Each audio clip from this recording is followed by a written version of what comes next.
Waalaikumsalam warahmatullahi wabarakatuh. Izin pamit Pak Ustadz. Mau kemana? Dulu. Mau kemana? Udah mau lebaran nih. Terus? Pengen mudik Pak Ustadz. Kangen sama orang tua, udah lama gak pulang. Kapan rencana? Lusa kurang lebih lah. Naik apa? Kereta. Naik kereta? Iya. Orang tua di sana berarti ya? Iya, alhamdulillah sehat juga. Alhamdulillah. Kan ya itu Pak Ustadz, pengen minta maaf lah, saya ngerasa banyak salah sama orang tua. Harus itu. Iya. Harus disegerakan apalagi Ramadan sekarang kan? Harus kita Lebaran juga kan. bakti ke orang Maaf, tua. Pak Ustadz ya. Heeh.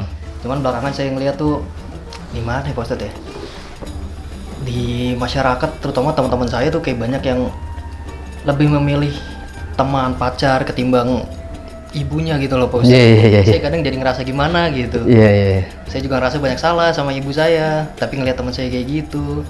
Terus banyak kasus-kasus juga di luar sana yang anak-anak durhaka sama ibunya, orang tuanya betul. itu. Ya mungkin sekarang zamannya zaman apa ya, generasi Z apa generasi apa Zak? Sekarang tuh. Nah, Iya, emang kalau saya lihat di medsos gitu ya, ada kayak banyak contoh kasus tadi ya. Betul.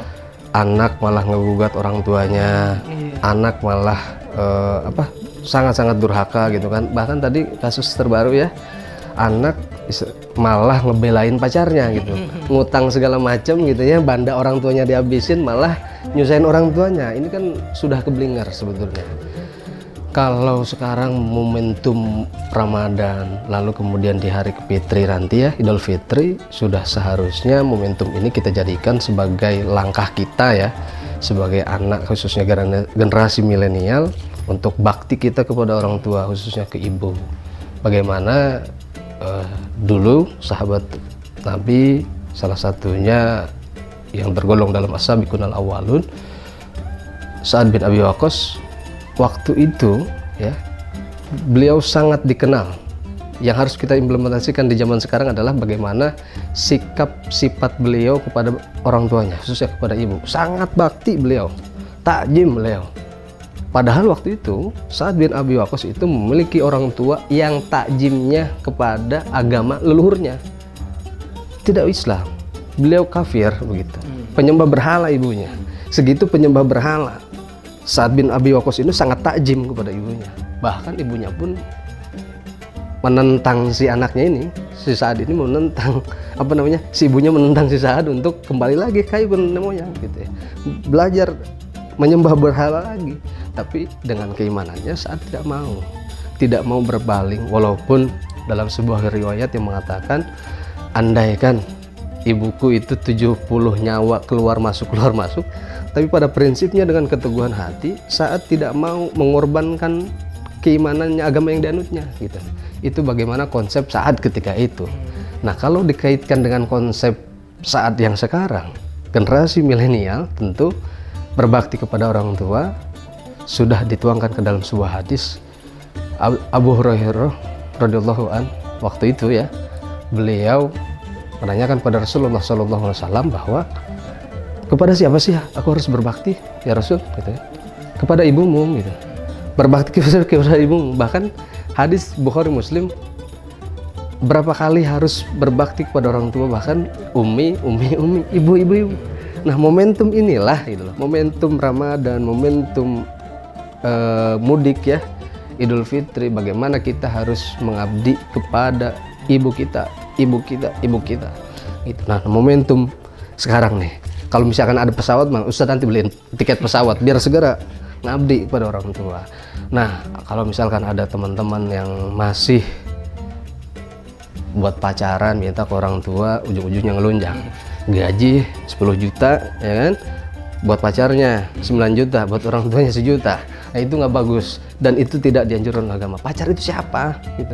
Pacar itu belum ada ikatan keluarga, malah wala taqrabu zina, yang kita khawatirkan adalah zina. Kita jangan pikirkan di luar konteks keluarga dulu. Keluarga, di dalam keluarga bagaimana kita mengutamakan ibu dulu. Nah, pelajaran yang bisa diambil adalah dari Sa'ad bin Abi Waqqas, bagaimana ketaatan beliau, keteguhan hati beliau, baktinya beliau kepada orang tua, khususnya ke umi, ke ibu, kita harus implementasikan. Nah, momentum Ramadan inilah untuk kita mengintrospeksi, kembali ke fitri, ya, kembali kepada ya nol lagi lah. Maafin aku ya Ma ya, maafin aku ya Ma ya, ya. Manggilnya apa nih? Emak gitu apa? Mama maafin Gaza ya gitu kan, udah yang salah. Nah, momentum Fitri ini kembali pada nol lagi. Tinggal setelah Fitri ya tinggal bagaimana bakti. Setiap mau kemanapun kerja izin, minta doanya, minta restunya. Nah itulah insya Allah akan selalu ada keberkahan untuk kita semua. Begitu. Soalnya zaman sekarang bisa ngikutin saat pada zaman itu ya Ustadz ya. Insya Allah, Pada saya yakin. penyembah berhala tapi saat tetap sama ibunya tetap itu ya Ustadz. Tetap takjim. Bagaimana kan hablum minan nas beliau. Karena akidah, akhlak, bagaimana akidah tetap teguh dia, ya kan? Akhlak dia sesama manusia dalam artian konteks antara ibu menghormati ibunya, sangat takjim. Bahkan 3 hari beliau ibundanya sakit, beliau tetap memberikan makan, memberikan minum gitu ya untuk takjim. Bahkan beliau pun sangat-sangat menyayangi ibundanya. Nah dalam konteks sekarang ya kita jauhilah tuh. Justru Gajah bisa mensiarkan ke teman-teman yang lain kan, bisa mensiarkan teman-teman milenial yang lain untuk berbakti kepada orang tua, khususnya ke ibu. Bagaimana izin ya, mau pacaran pun, mau misalkan kunjungan milenial ya, rumpi-rumpi bukber, ya izin dulu. Mama Gaza mau bukber sama teman-teman Gaza gitu ya. Ya kali aja kan ada ongkosnya yang dikasih. Nah, itu kan keberkahan juga. Bagaimana kita berbakti ke orang tua, bagaimana kita ya baik ke orang tua, insya Allah ridho orang tua gitu. Nah, mudik hati-hati ya. Udah booster belum? Udah dong. Harus booster dulu biar aman ya. Oke deh Pak Ustadz, Siap. saya pamit dulu ya saya. Iya, mudik sama-sama. saya. Barokah selalu untuk salam keluarga ya. Sehat-sehat, jaga Siap. kondisi mudiknya biar lancar, tetap Amin. sehat. Amin, barokah. Pak Ustadz nggak mudik? Saya asli Akamsi. Oh, Asli kampung sini. Ya. siap. Saya pamit dulu kalau gitu Pak Ustadz. Iya, Pak. Sama-sama silakan. Assalamualaikum. Waalaikumsalam warahmatullahi wabarakatuh.